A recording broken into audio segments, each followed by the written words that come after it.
కార్తీక పురాణం 15వ అధ్యాయము. దీప ప్రజ్వలనముచే ఎలుక పూర్వజన్మ స్మృతితో నరరూపమందుట. అంతట జనక మహారాజుతో వశిష్ఠ మహాముని, జనక, కార్తీక మహాత్మ్యము గురించి ఎంత వివరించినను పూర్తి కానేరదు. కాని మరి ఒక ఇతిహాసము తెలియ చెప్పెదను, సావధానుడవై ఆలకింపుమని ఇట్లు చెప్పెను. ఈ మాసమున హరినామ సంకీర్తనలు వినుట, చేయుట, శివకేశవుల వద్ద దీపారాధనను చేయుట, పురాణమును చదువుట లేక వినుట, సాయంత్రము దేవతాదర్శనము చేయలేని వారు కాలసూత్రమనడి నరకమునబడి కొట్టుమిట్టాడుదురు.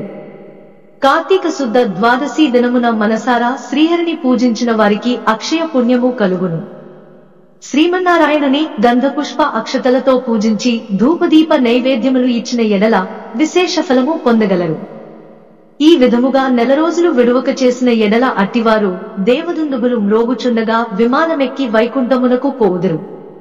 నెల రోజులు చేయలేని వారు కార్తీక శుద్ధ త్రయోదశి, చతుర్దశి, పౌర్ణమి రోజులందైనా నిష్ఠతో పూజలు చేసి ఆవునేతితో దీపమునుంచవలెను. ఈ మహా కార్తీకములో ఆవుపాలు పితికినంతసేపు మాత్రము దీపముంచిన ఎడల మరుజన్మలో బ్రాహ్మణుడుగా జన్మించును. ఇతరులు ఉంచిన దీపము ఎగద్రోసి వృద్ధి చేసిన ఎడలను లేక ఆరిపోయిన దీపమును వెలిగించినను అట్టివారల సమస్త పాపములు హరించును. అందులకు ఒక కథ కలదు, వినుమని వశిష్ఠుల వారు ఇట్లు చెప్పుచున్నారు. సరస్వతీ నదీ తీరమున శిథిలమైన దేవాలయమొకటి కలదు. కర్మనిష్ఠుడనే దయాద్ర హృదయుడగు ఒక యోగి పుంగవుడు ఆ దేవాలయము వద్దకు వచ్చి కార్తీక మాసమంతయు అచటనే గడిపి పురాణ పఠనము చేయు తలంపురాగా ఆ పాడుబడియున్న దేవాలయమును శుభ్రముగా ఊడ్చి నీళ్లతో కడిగి బొట్లు పెట్టి ప్రక్క గ్రామమునకు వెళ్లి ప్రమిదలు తెచ్చి దూదితో వత్తులు చేసి 12 దీపములుంచి స్వామిని పూజించుచు నిష్ఠతో పురాణము చదువుచుండెను.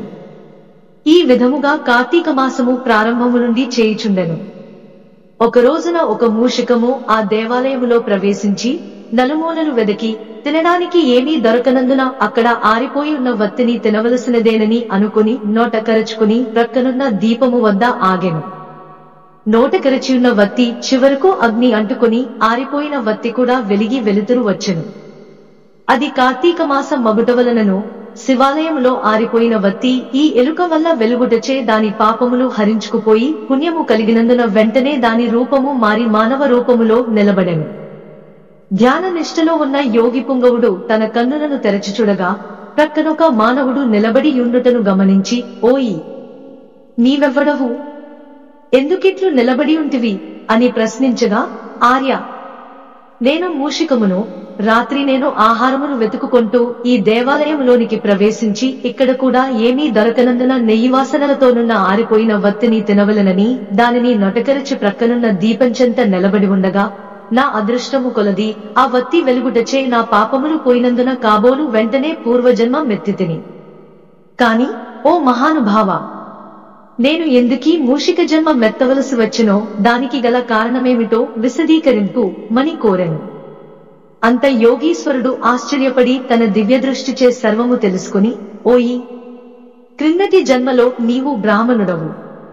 నిన్ను బాహ్లికుడని పిలిచెడివారు. నీవు జైనమత వంశానికి చెందినవాడవు. నీ కుటుంబాన్ని పోషించుటకు వ్యవసాయము చేస్తూ ధనాసకరుడై దేవపూజలు నిత్యకర్మలు మరచి నీచుల సహవాసము వలన నిషిద్ధాన్నము తినుచు మంచివారులను యోగ్యులను నిందించుచు పరులచెంత స్వార్థచింత గలవాడై ఆడపిల్లలను అమ్మువృత్తి చేస్తూ దానివల్ల సంపాదించిన ధనాన్ని కూడబెట్టుచు సమస్త తినుబండారములను కడుచోకగా కొని తిరిగి వాటిని ఎక్కువ ధరకు అమ్మి అటుల సంపాదించిన ధనము నీవు అనుభవించక ఇతరులకు ఇవ్వక ఆ ధనము భూస్థాపితం చేసి పిసినారివై జీవించినావు. మరణించిన తరువాత ఎలుక జన్మమెత్తి వెనుకటి జన్మ పాపమును అనుభవించుచుంటివి. నేడు భగవంతుని దగ్గర ఆరిపోయిన దీపాన్ని వెలిగించినందున పుణ్యాత్ముడవైతివి. దానివలననే నీకు తిరిగి పూర్వజన్మ ప్రాప్తించినది. కావున నీవు నీ గ్రామమునకు పోయి నీ పెరటియందు పాతిపెట్టిన ధనమును త్రవ్వి ఆ ధనముతో దాన ధర్మాలు చేసి భగవంతుని ప్రార్థించుకుని మోక్షము పొందు మని అతనికి నీతులు చెప్పి పంపించెను. పంచదశాధ్యాయము 15వ రోజు పారాయణము సమాప్తము.